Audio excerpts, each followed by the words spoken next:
Estamos chegando ao final de mais um Fórum Brasileiro de Filantropos e Investidores Sociais. Antes de apresentar o próximo painel, gostaria de lembrar novamente aos participantes presenciais sobre a importância de preencherem a ficha de avaliação do evento. A opinião de cada um de vocês contribui para que possamos aprimorar cada vez mais as próximas edições do Fórum. E lembrem-se que temos uma surpresa para quem entregar a avaliação. Reforço também que a revista Alliance, nossa parceira de mídia, oferece assinatura digital gratuita. A revista Alliance é a principal revista sobre filantropia no mundo. No foyer e na área de credenciamento, deixamos alguns informes para acessarem o benefício. Para a audiência online, vamos incluir o link para inscrição no chat. Agora vamos acompanhar o painel de encerramento do fórum. Mais do que nunca, devemos ousar para combater a pobreza. Eu tenho a honra de moderar esse painel e queria convidar para participar dessa conversa Gilson Rodrigues, presidente do G10 Favelas.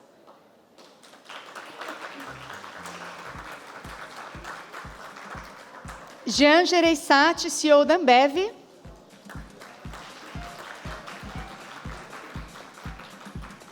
E a minha querida amiga Nivedita Naren, CEO da CAF Índia.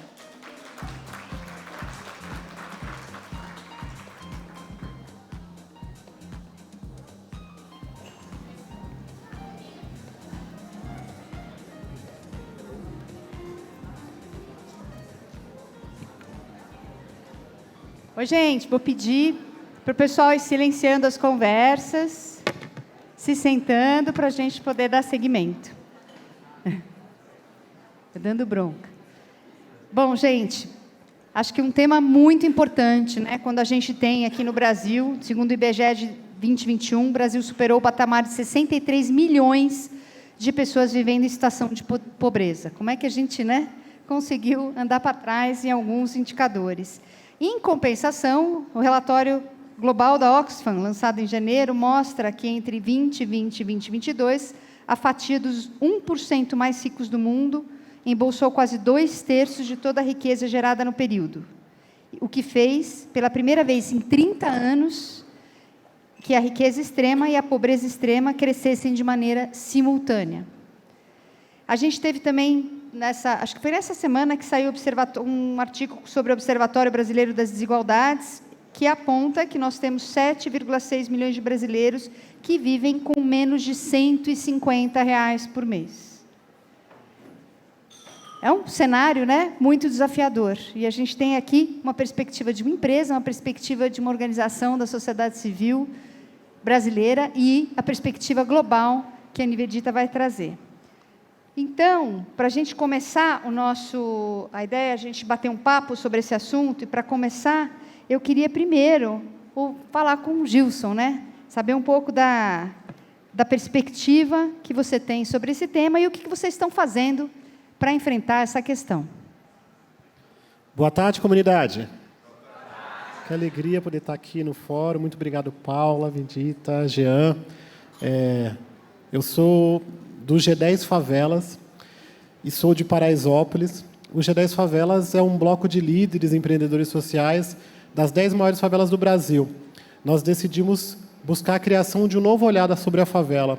Em vez de um olhar violento, marginal, pobrinho, um olhar ativo economicamente, que sabe o que quer, que não quer viver de doação, mas que precisa de investimentos para transformar a sua vida. E a gente se inspira no G7 e no G20 dos países ricos para ser o G10 das favelas ricas, porque essas favelas juntas têm um potencial econômico de consumo de 7,9 bilhões. Aliás, as favelas têm um potencial de consumo de 200 bilhões de reais. São mais de 20 milhões de brasileiros em 14 mil favelas, mais de 14 mil favelas no Brasil, que sofrem uma espécie de embargo econômico.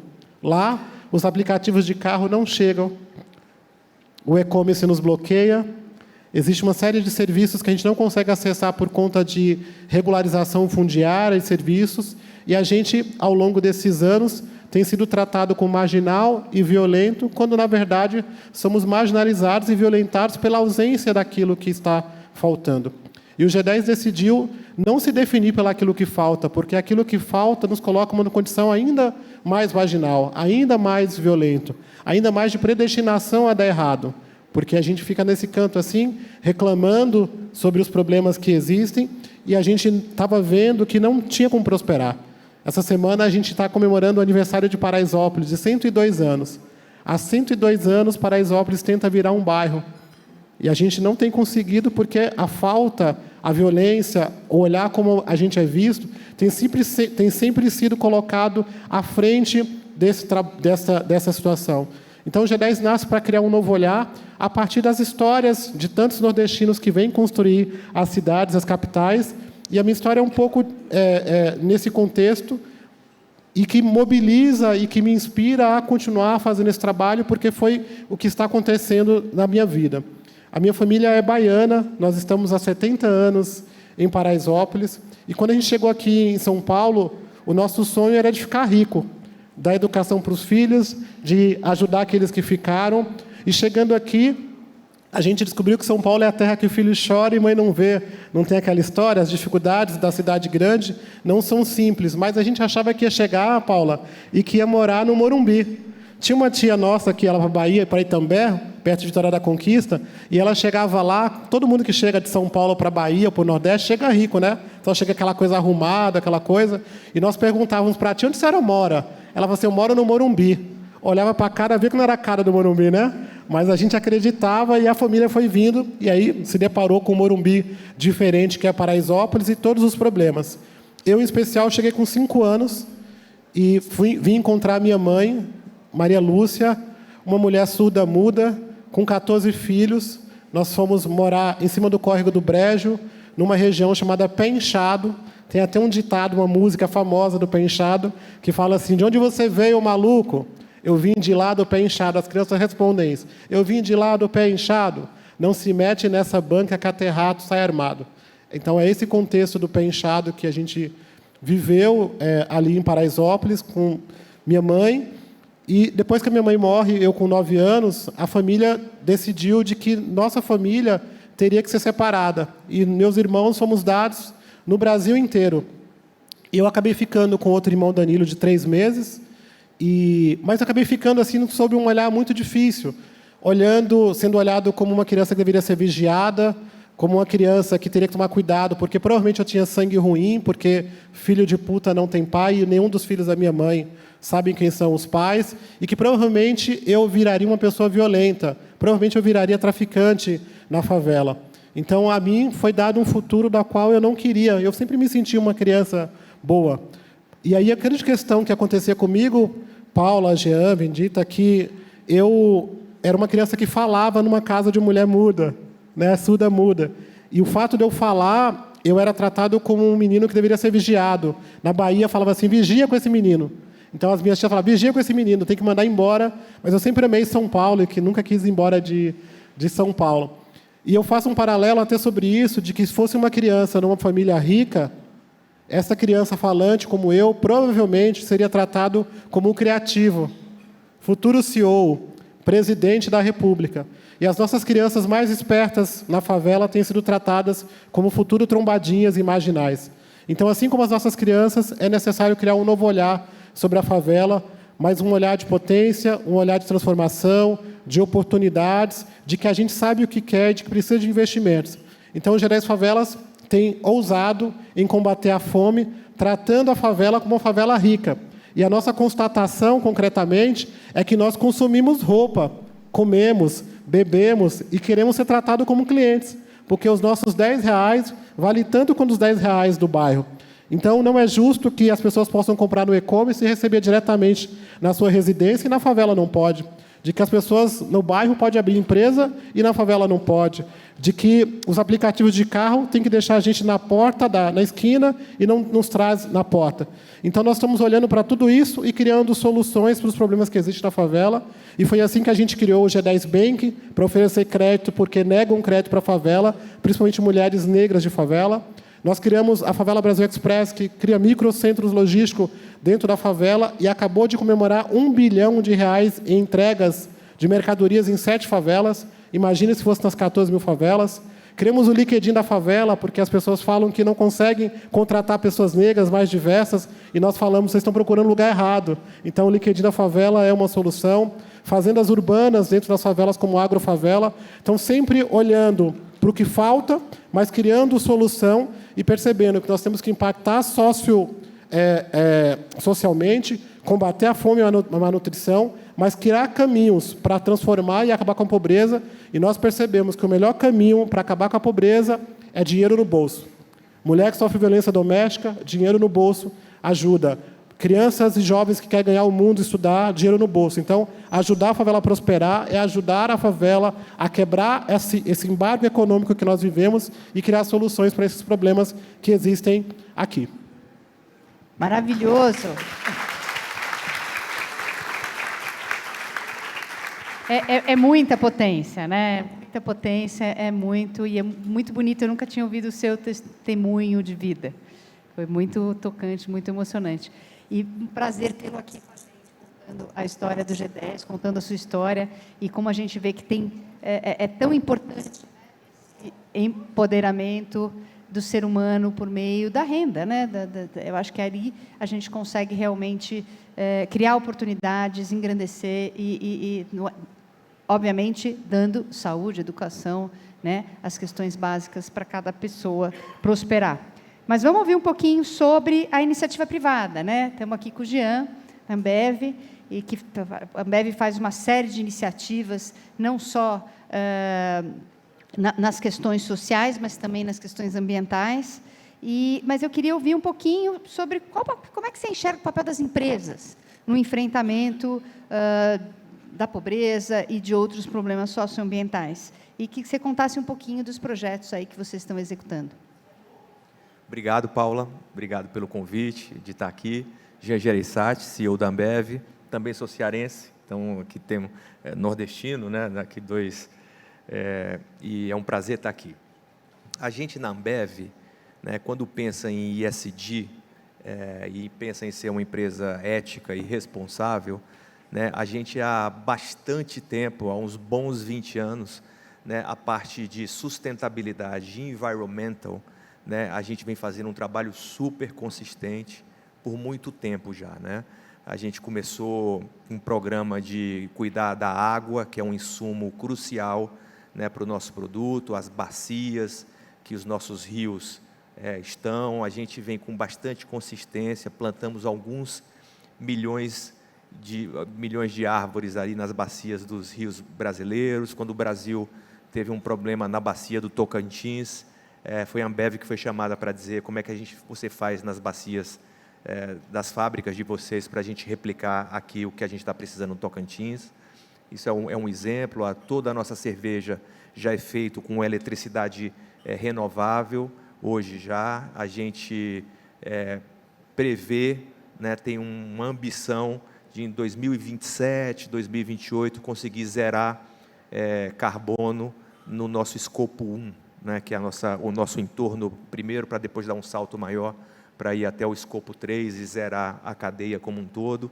Então, a gente vê com um trabalho muito grande de sustentabilidade, mas sustentabilidade é obrigação. Isso faz parte de, né, fazer negócio, ter uma empresa, assim, não tem opção de as empresas que são responsáveis no olharem profundamente pelo seu impacto no meio ambiente e mitigarem, né, com bastante consistência ao longo do tempo. A gente veio refletindo, né, partindo do princípio que sustentabilidade é uma obrigação e não uma opção, a gente veio refletindo do que a gente poderia fazer a mais, né, o que a gente poderia deixar de marca positiva, além de tentar zerar os problemas, né, o que a gente poderia deixar de marca positiva.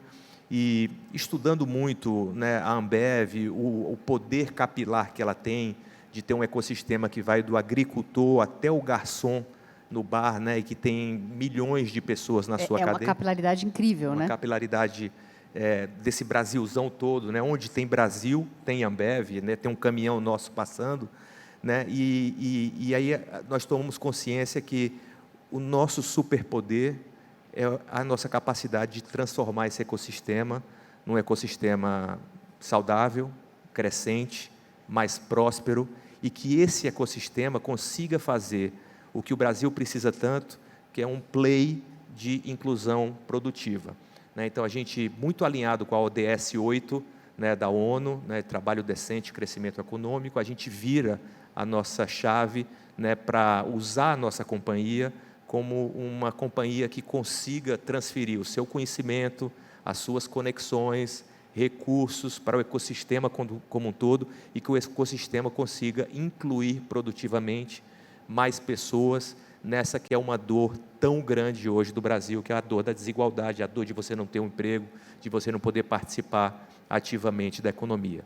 A gente criou com isso um programa que chama Bora, que tem uma ambição de, em 10 anos, impactar 5 milhões de pessoas, com algum tipo de treinamento, educação, capacitação, para que as pessoas consigam participar desse ecossistema da agricultura ao varejo, com algum tipo de ajuda financeira e com algum tipo de conexão. A gente tem acesso, o caminhão vai nas favelas, a gente tem nossos clientes, como é que, de alguma maneira, a gente é um condutor nesse ecossistema todo para melhorar e garantir que esse ecossistema consiga trazer mais gente que está aí, não está incluída na sociedade, que consiga trabalhar. Então, essa é a nossa missão, muito aliado com a ODS 8 e muito focado em não só zerar o nosso impacto no meio ambiente, mas trazer algo de positivo, como o Bora, que tenta buscar um país melhor, com uma inclusão produtiva maior. Muito bacana. Vocês têm outras iniciativas, né? Tem o Voa, tem a AMA, tem bastante coisa aí. Nem falei dessa.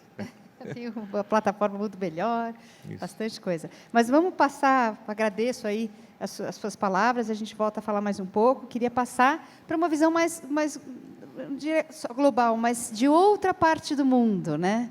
A gente tem a Nivedita aqui, que vai trazer um pouco do seu ponto de vista sobre o enfrentamento da pobreza na Índia, mas vai trazer também o papel das mulheres e a questão de gênero e a visão também dos desafios do Sul global, né? Que acho que é aqui que a gente partilha dos mesmos desafios.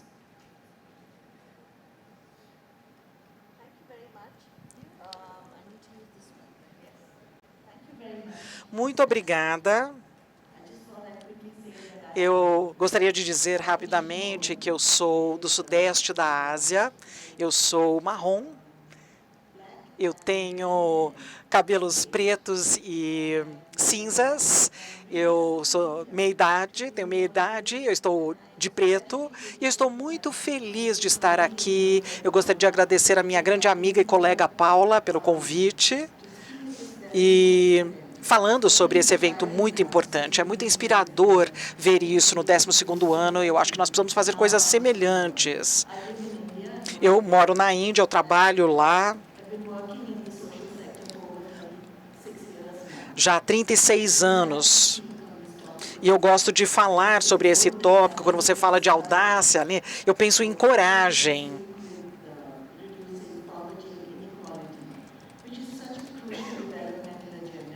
E na agenda, nos dois países, se é que eu posso falar isso, né, no Sul global, eu gostaria de falar sobre a perspectiva do que precisaria e especialmente quando estamos falando sobre as nossas sociedades paternas. Então, isso é uma situação importante. Então, isso é visto que existe uma ligação entre a troca de normas e, especialmente, para aqueles que têm metade da população ou mais. Na Índia, é menos da metade. Como vocês podem ter ouvido, nós temos as mulheres que estão faltando, não é? Então, nós temos esse favorecimento dos homens.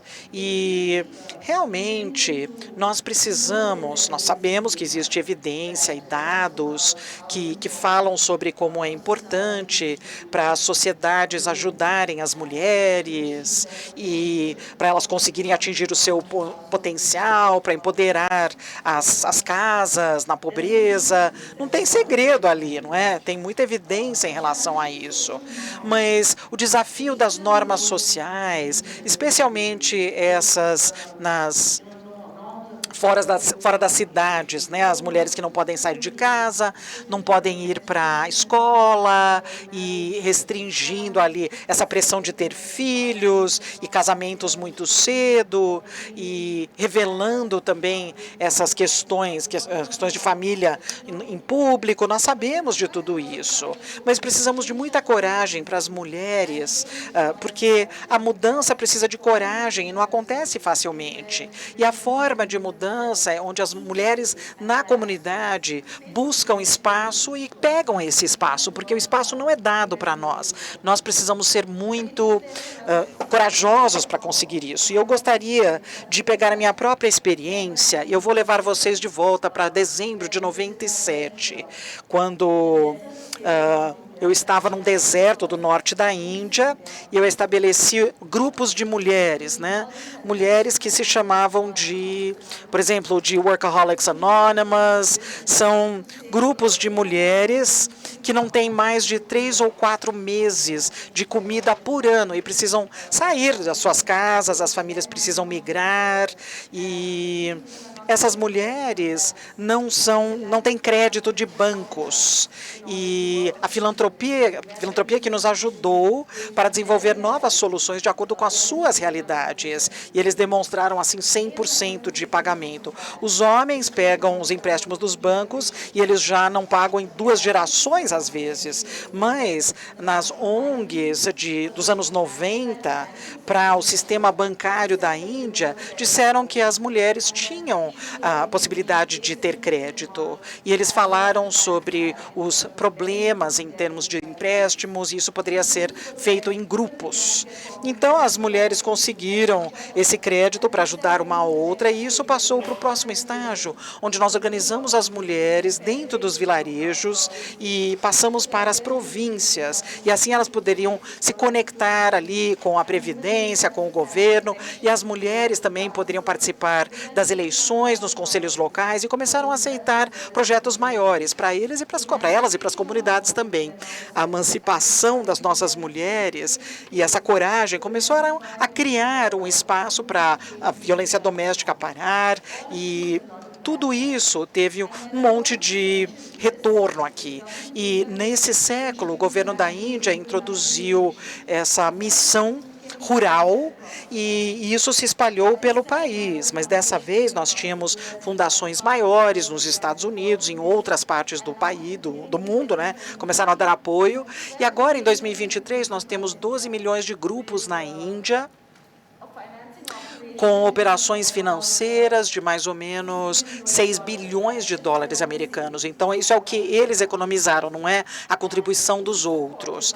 E isso tem o suporte do Banco Mundial e organizações filantrópicas. Agora, o que eu quero destacar aqui é que, como ONGs, existe o advocacy para o governo adotar as nossas melhores práticas, e o suporte também das ONGs pelo governo para escalonar as práticas, para os governos, todo mundo trabalhar em conjunto. Isso realmente levou a mudança sustentada de larga escala.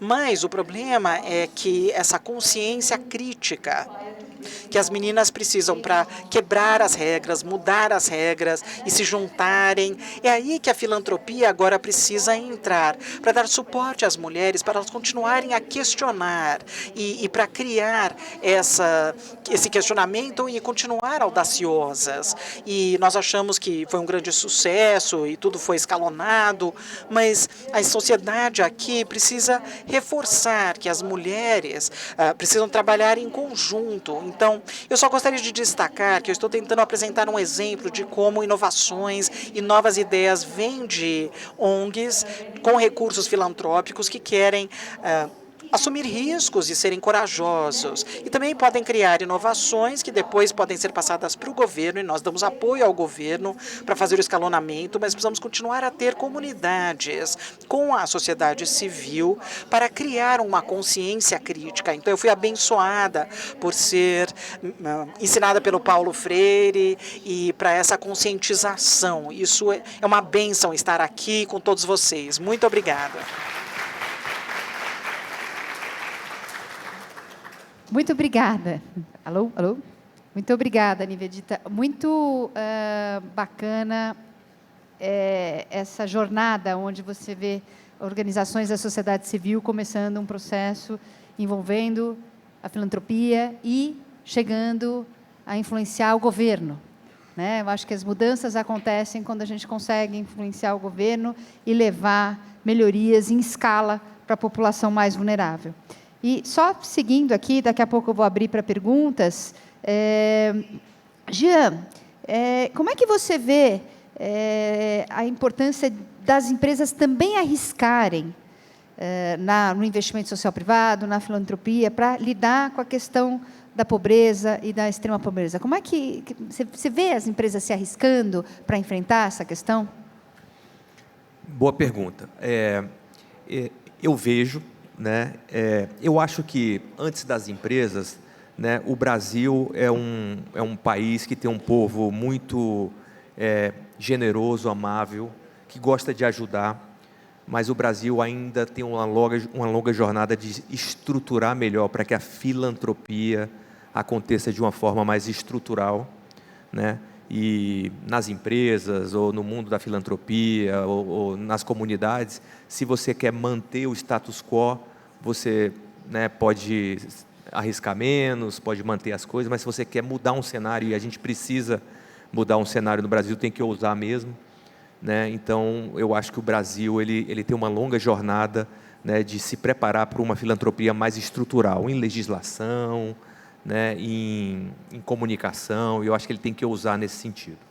As empresas, né, eu vou dar 2 exemplos, eu deixei o Voa e o Ama para falar nesse momento, né, porque são as formas que a gente tem, né, não só de ser uma empresa responsável, que faz as coisas de forma correta, ética, né, que é um grande passo já, né, você buscar toda a sua organização para fazer as coisas de forma correta, ética, mas quando a gente quer ir além da responsabilidade, é o momento que a gente, por exemplo, criou o Voa, e o Voa é um programa de voluntariado interno da Ambev, né, que ele não tem muita novidade, os programas de voluntariado eles existem, mas quando a gente decide, coloca todo o nosso coração, toda a nossa empresa para abraçar uma iniciativa, as iniciativas ficam muito grandiosas, e a gente tem aí... E são quantos funcionários?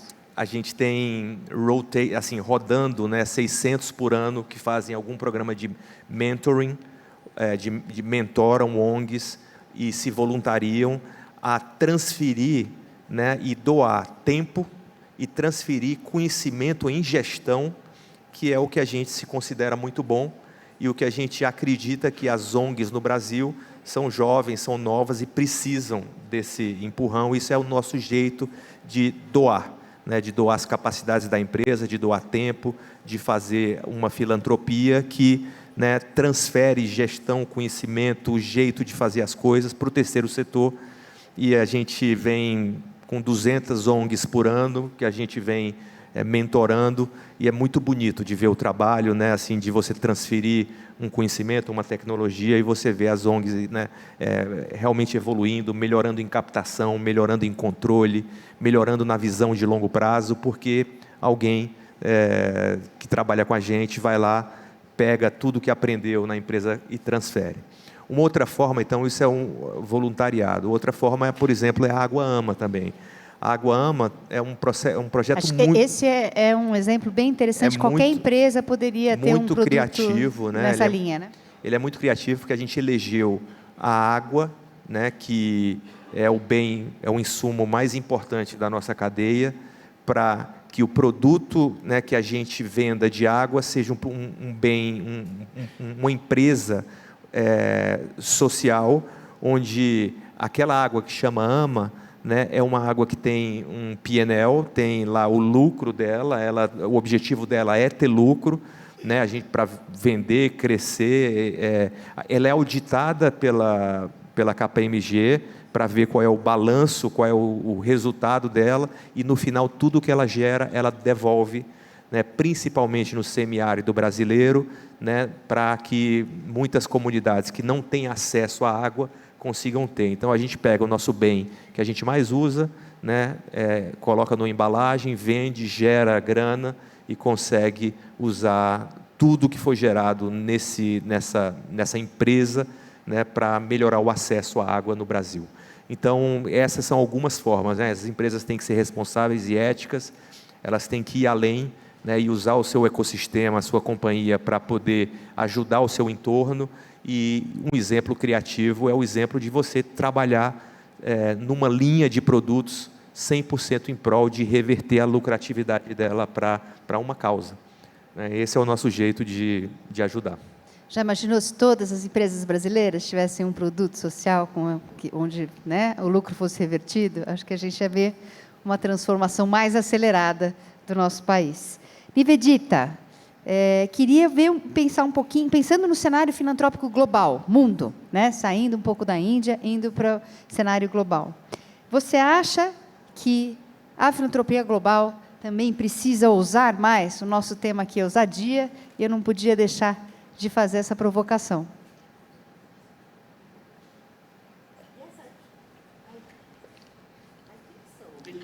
Eu acho que sim, porque, só como um exemplo, eu coloquei 3 pontos aí. Primeiro, existe uma grande brecha entre o que é necessário e o que as fontes estão colocando. Então, eu tenho alguns dados aqui que eu tenho falado nesse último ano. As estimativas das Nações Unidas é que 5 trilhões de dólares e 7 trilhões de dólares por ano são necessários para ter o desenvolvimento sustentável e o crescimento. Isso inclui mais ou menos 3,3 trilhões a 4,5 trilhões por ano nos países em desenvolvimento. Mas os investimentos atuais nos setores que tem a ver com SDG, tem o valor de 1,4 trilhões de dólares. Então, uma brecha de 2,5 trilhões de dólares. Uma brecha anual de investimento de 1,9 a 3,1 trilhões, dependendo do que você está falando. Então, os países em desenvolvimento têm uma brecha anual de 2,35 trilhões. E é muito dinheiro isso. Então, de acordo com a Credit Suisse, que a Paula também estava falando, é que os indivíduos com mais de $1 milhão de riqueza, que estão naquele top 1%, esse 1% captou 54% de riqueza na década. Isso tem acelerado para 63% nos últimos 2 anos. Isso realmente significa que existe uma necessidade para os ricos investirem. Então, existe ali um fluxo constante de dinheiro e a quantidade é alta. Então, o norte global precisa ter um papel grande para mitigar esses desafios. E nós precisamos falar sobre o que está sendo dado, o desenvolvimento de fundos de legado, os green bonds. E o segundo ponto que eu queria falar é que essa paisagem global mudou desde o último século para esse. E no final dos anos 80 e depois, as ONGs foram reconhecidas como sendo muito próximas de comunidades. Era aquela bala mágica, né? A bala de prata, refletindo ali, criando programas relevantes.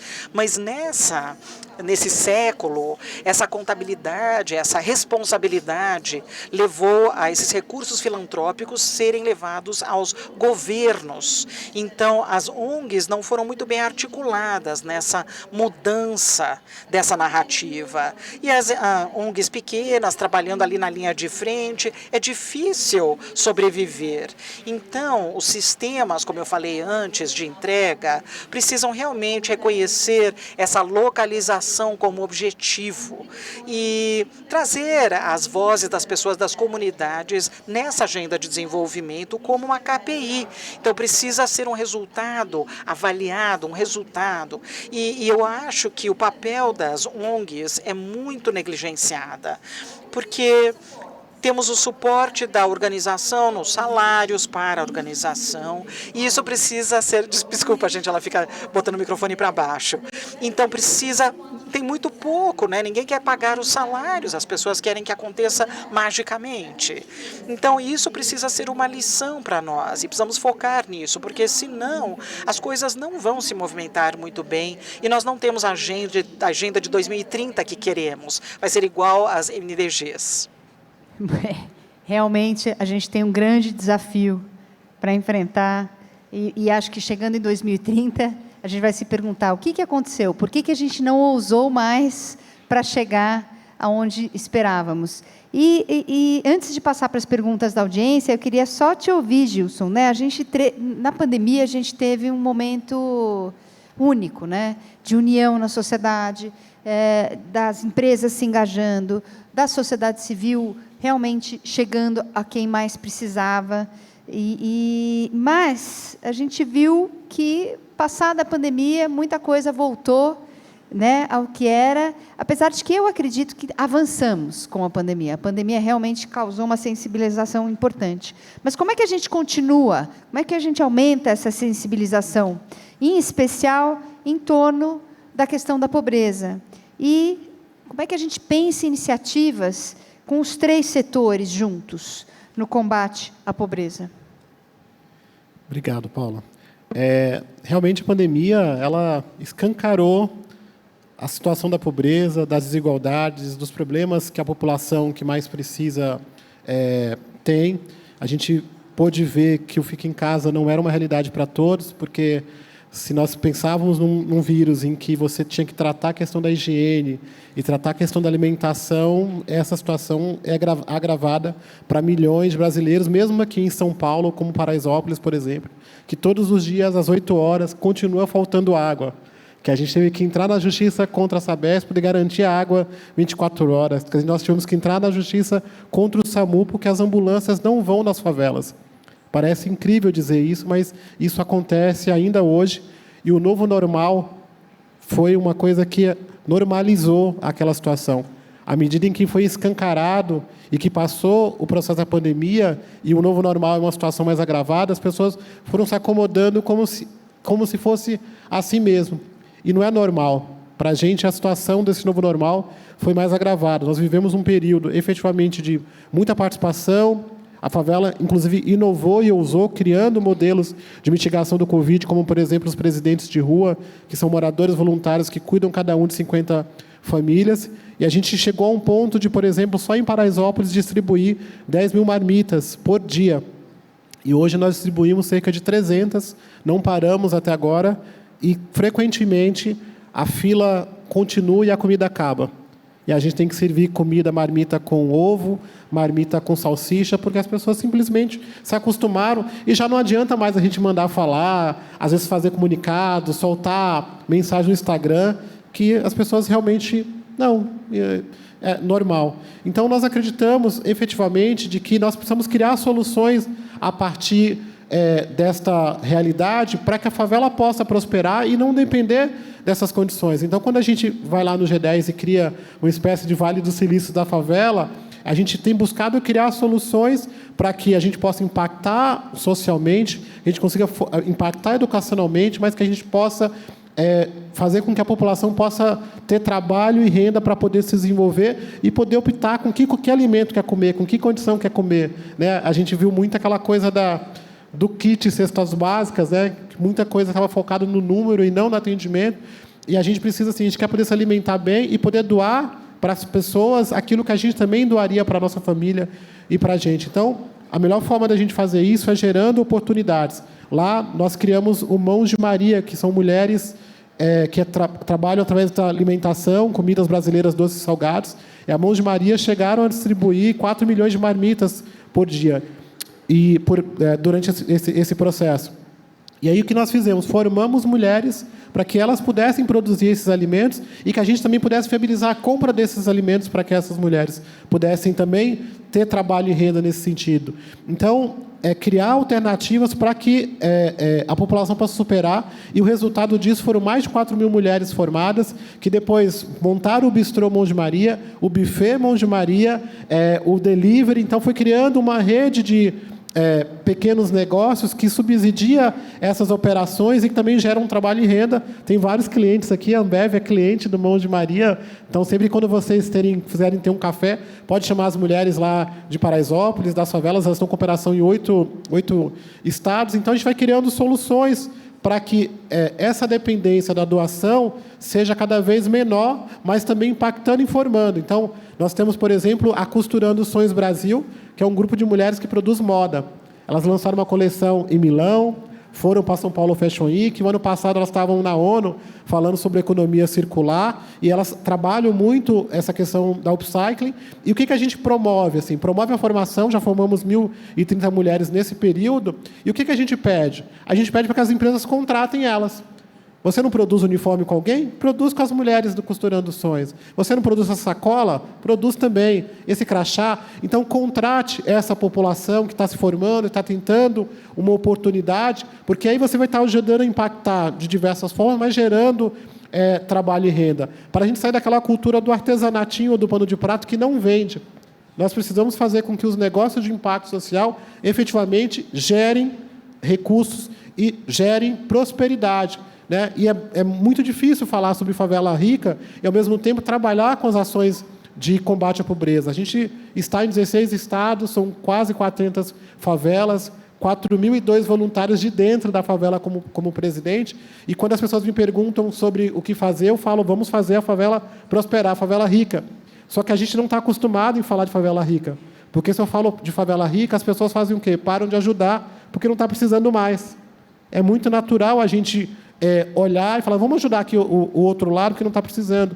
E a gente é contra aquela história de mostrar a pobreza, a fome, aquelas imagens que, por vezes, são abusivas por parte da população, porque não é essa imagem que a gente quer sobre nós. Eu quero uma imagem de potência, de bonito, de força, porque esta imagem de pobreza nos colocou cada vez mais pobre. E se quisessem resolver esse problema efetivamente, ao longo do período teria resolvido. Paraisópolis é um exemplo disso. Paraisópolis está no coração do Morumbi.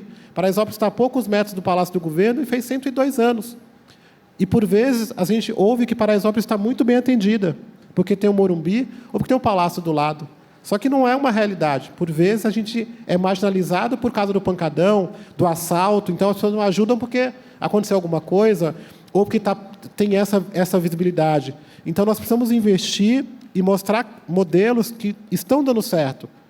Paraisópolis não pode dar errado. Eu vejo tanta gente para Medellín olhar aquelas experiências maravilhosas, e eu já fui também, mas tem muitas Medellins acontecendo aqui que precisam do apoio, que precisam desse fortalecimento, que precisam da doação pontual. A gente está precisando de ajuda neste momento.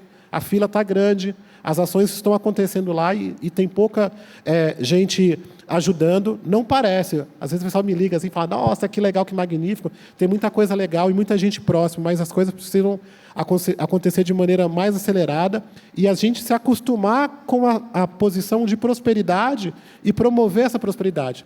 Então, a gente criou mais ou menos um hub ali de oportunidades, que nós falamos assim, você quer crédito, vai no G10 Bank. Quer entregar, Favela Brasil Express. Precisa de roupa, Costurando Sonhos. Quer comida, Mãos de Maria. Quer comer um alimento saudável, Agrofavela com as fazendas urbanas. Quer contratar, LinkedIn da favela. Então, existem soluções, e essas soluções estão fazendo a população prosperar. Nós falamos que nós queremos fazer iniciativas que aquecem o coração, mas que enchem o bolso para transformar a favela numa favela próspera e melhor.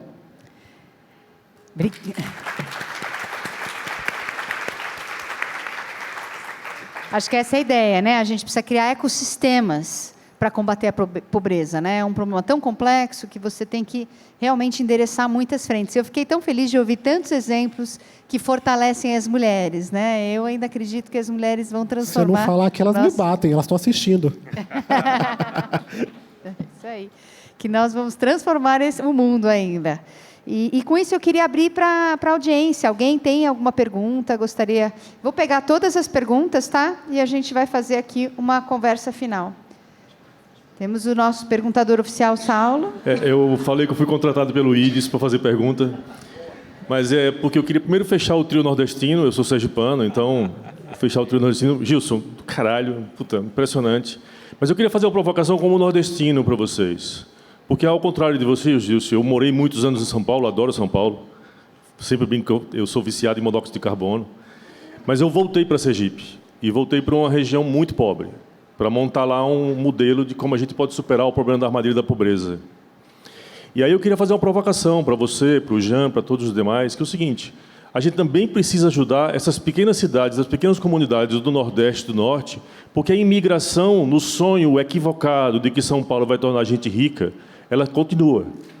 Hoje, nós temos uma série de empreendedores lá em Santa Luzia do Itaim, no sul de Sergipe, que estão montando seus próprios negócios, atuando via internet com o mundo inteiro, Mas o depoimento deles era, puta, se não tivesse aparecido essa oportunidade, o meu único objetivo era migrar para São Paulo, para o Rio, etc. Então, eu acho que o trabalho de desenvolvimento da favela pode também se conectar com toda uma energia de um trabalho de desenvolvimento dos pequenos e milhares de municípios desse país, onde as pessoas têm a única oportunidade e o sonho de migrar para o grande centro, porque senão vão perpetuar o modelo de pobreza dos pais. Então, se a gente quer combater a pobreza nesse país, tem que fazer as duas coisas ao mesmo tempo. Então, eu queria convidar a favela a olhar para os pequenos municípios nordestinos e nortistas e trazer os municípios nordestinos e nortistas não pessoas, mas soluções e inspirações para ajudar a favela a fazer a sua energia incrível que vocês têm. Acho que justamente é essa provocação, né? De olhar para aquilo onde falta e criar soluções para onde está faltando. Então, essa população, ainda que pequena, ela está produzindo, ela está consumindo, ela está olhando. Então, quando a gente fala sobre o potencial de consumo da favela, representa que, apesar de a gente estar em bolsões de pobreza, e seja nessa cidade, seja no bairro, seja no condomínio, essa pobreza acumulada representa alguns bilhões de reais. E se nós estimulamos essa produção de produção e o consumo e a geração de riqueza neste território, possivelmente ele vai se desenvolver. Então, essa tecnologia ela está se espalhada, porque nessas cidades que você está falando, você tem pequenos aglomerados que são favelizados, né? Onde tem um bolsão de riqueza, você tem um bolsão ali também de pobreza que acaba servindo. Então, é a gente buscar criar produtos, mas também criar condições para que possa consumir esses produtos. Porque nós estamos, às vezes, fazendo coisas muito bonitas que não vende, que não faz. A gente fala sempre assim, que tem que combater a modelagem, que quem modela, modela, modela e não entrega nada. E tem muita gente falando sobre isso e sobre o tema, e quando você vai olhar efetivamente, não está acontecendo, é muita conversa, é muita imagem para o site. Por isso nós provocamos para olhar para aquilo que já está dando certo e como é que a gente impulsiona para inspirar. Quando eu era um menino, filho da muda lá, eu olhava para as histórias de sucesso das pessoas da favela e não via, porque as nossas histórias não eram contadas. E as histórias de população pobre não é contada. A gente está sempre olhando pelo viés do noticiário policial, só que eu não queria ser aquilo, mas faltava exemplo.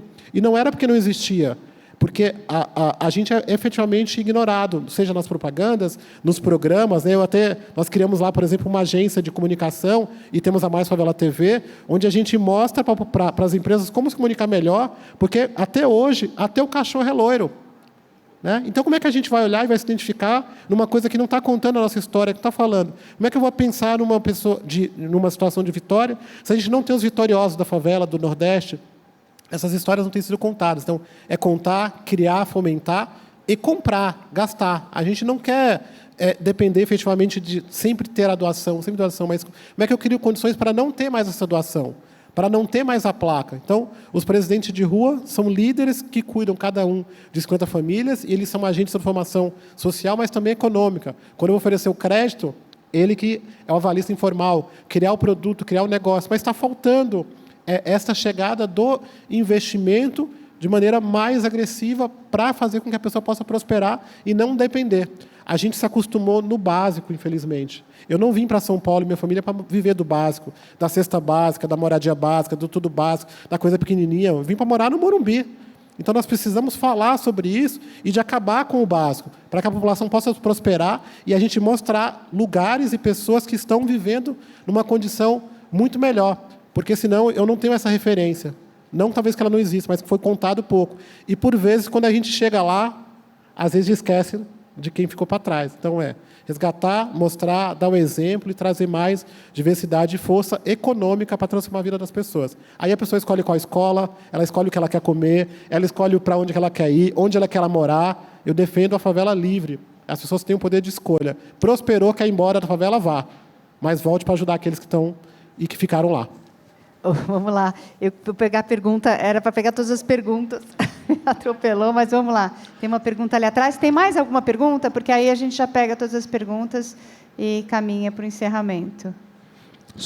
Uma. Perdão.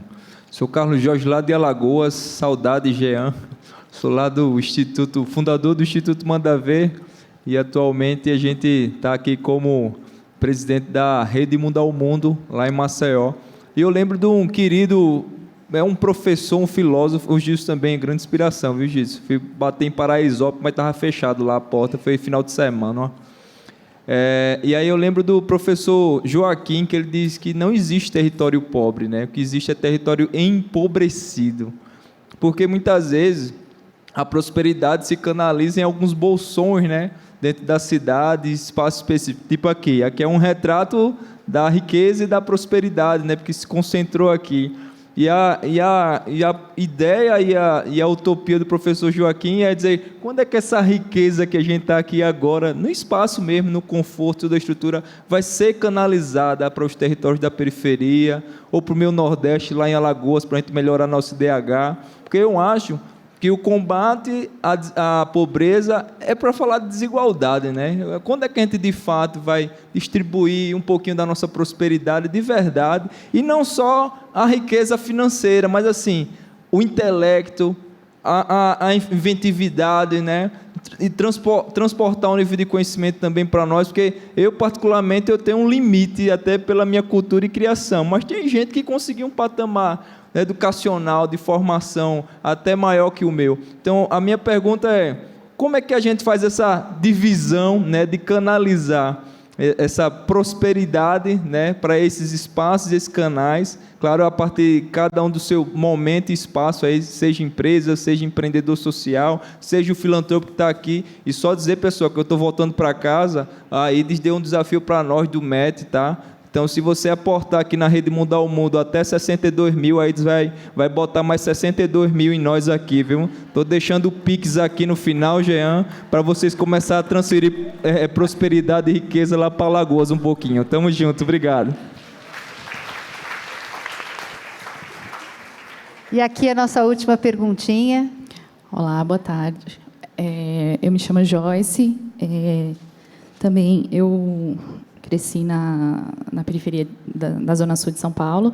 E a minha pergunta dialoga, eu acho que com o ponto que o colega trouxe, também acho que pensando em migrações e ascensão, mobilidade social. Eu cresci com a ideia de que a gente tinha que, uma vez que conseguisse um emprego melhor, tinha que passar da ponte para lá, para ter mais qualidade de vida, para morar perto do serviço, para não passar 2 horas em locomoção. E hoje eu convivo meio que com essa culpa, de certa forma, de ter alcançado isso e morar perto e estar no centro, e ainda assim, toda vez a gente fica maravilhada, ai, nossa, temos um parque perto, olha quanta estrutura, estamos próximos de tudo, tem metrô, tá? Ainda, depois de tanto tempo, ainda me pego surpresa, né, com uma coisa que devia ser básica, e, ao mesmo tempo, com a culpa de, puxa, mas e se eu estivesse morando ainda lá, talvez eu pudesse cobrar mais. Então, acho que queria entender se essa mentalidade vem mudando, se as pessoas hoje pensam em ficar, né, a partir da mobilidade social, e de que forma isso pode ser fomentado para que as estruturas, para que essa redistribuição seja feita, seja através de políticas de teletrabalho. Acho que hoje a gente, né, pode falar disso com um pouco mais de...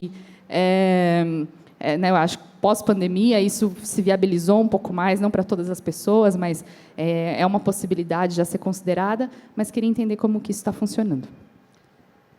Bom, eu vou fazer uma sugestão, né? Acho que a pergunta aí de como levar a prosperidade para novos espaços foi bem direcionada para você, né, Gia? E aí, gostaria que a Nivedita também comentasse essa questão, e entendo que aí a última pergunta foi mais para o Gilson. E aí peço para vocês também fazerem suas considerações finais, que a gente está chegando aqui no final do nosso evento. Eu posso abordar esse tema que a gente falou do desenvolvimento regional, né? E a gente tem um lema que, assim, todo mundo tem que crescer, a gente tem que compartilhar crescimento. E onde tem Brasil, tem Ambev. A gente tem esse lema internamente. A gente, nos últimos 3 anos, conseguiu cadastrar e atender diretamente da fábrica 250 mil clientes a mais do que a gente tinha no período pré-pandemia. A gente, né, que são bares, pequenos restaurantes, marmitarias, né, onde a gente dá um acesso direto da empresa para ter uma condição melhor para poder vender o produto com margem, fazer dinheiro, o pequeno varejo brasileiro. Eu estava... a nossa pegada regional ela é muito forte. Eu estava vendo esses dias como o Acre está explodindo nas nossas vendas por um investimento que a gente fez num centro de distribuição com um parceiro lá, a Fazenda de Maués, na Amazônia, o caju que a gente usou do Piauí local para fazer uma cerveja BRO que a gente faz lá, o umbu da Bahia que a gente está buscando para tentar fazer um líquido com o produto de lá. Então, a gente busca realmente essa capilaridade, onde tem Brasil, tem Ambev, e esse crescimento ele tem que ser geral, né? Ele tem que ser nos grandes centros, ele tem que ser nesse Brasilzão bonito que a gente tem aqui. Obrigada, Jean. Nivedita.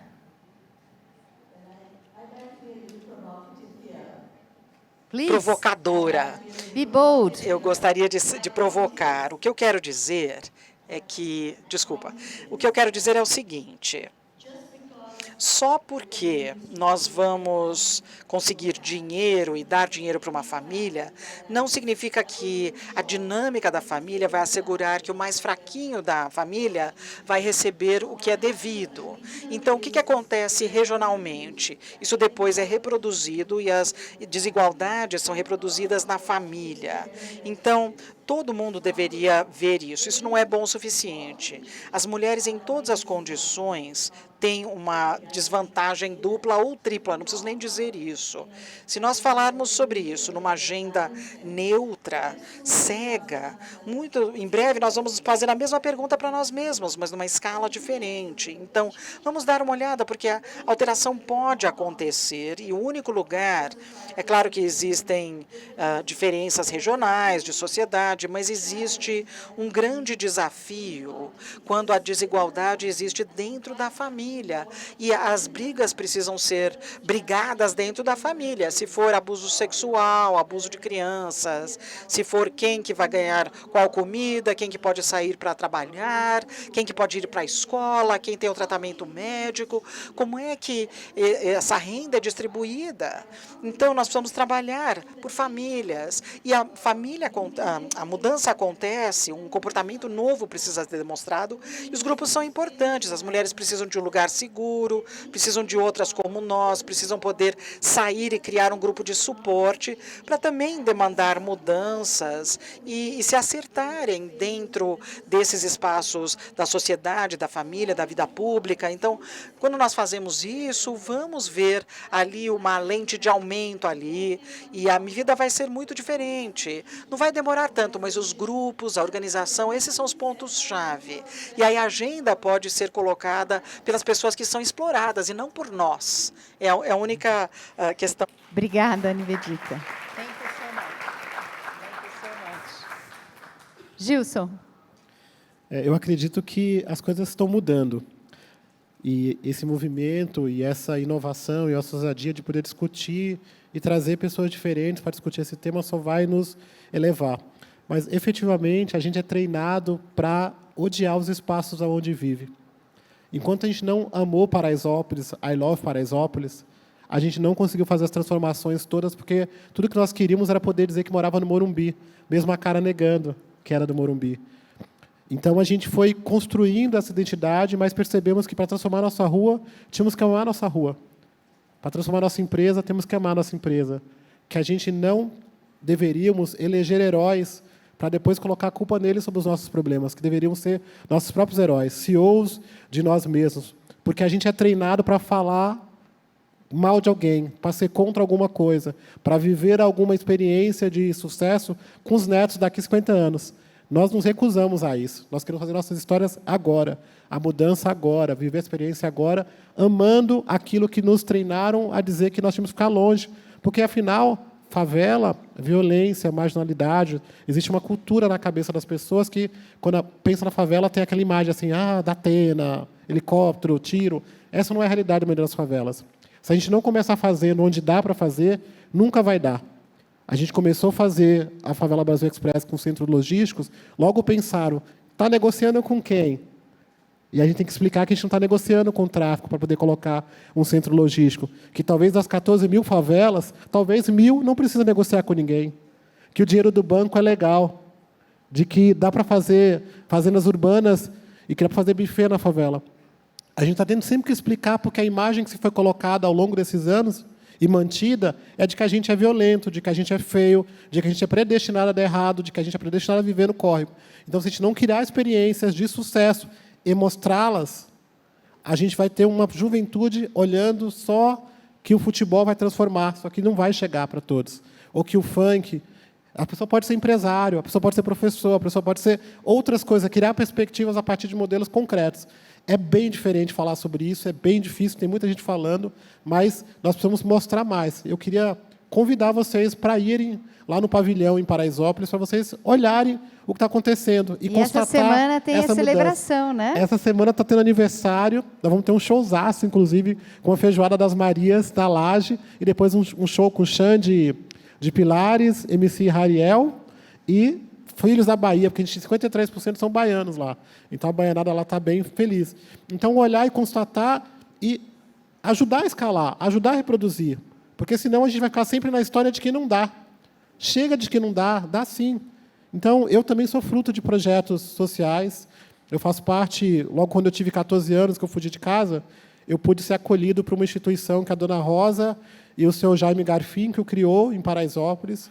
E, a partir dali, eu fui me mobilizar, eu fui ser do Grêmio. E, hoje, quem faz essas transformações é esse grupo do Grêmio, daquela época lá do projeto do Crescer Sempre, do Jaime Garfinkel, que está lá até hoje transformando essa história. Então, que a gente consiga investir, acreditar, mas é preciso empoderar, tirar a placa.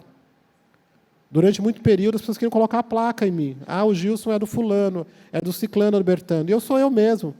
E, para eu ter autonomia, para que, quando as instituições saíssem, eu poder continuar o trabalho, eu preciso estar forte. Senão, às vezes, a gente põe a placa, quando a placa sai, acabou tudo, e aí fica mais difícil continuar. Então, eu quero agradecer a oportunidade, convidar para vocês acompanharem e seguir e participar das celebrações do aniversário de Paraisópolis que está acontecendo por aí. Obrigado, Paula. Eu que agradeço, gente. E acho que a mensagem é essa, né? A gente precisa amar onde a gente está, amar nosso país, e aí sonhar, ousar, e aí acho que vamos chegar muito longe. Eu queria agradecer os nossos palestrantes dessa mesa, que foi maravilhosa, e só pedir para ninguém sair, que eu ainda vou fazer um pequeno encerramento.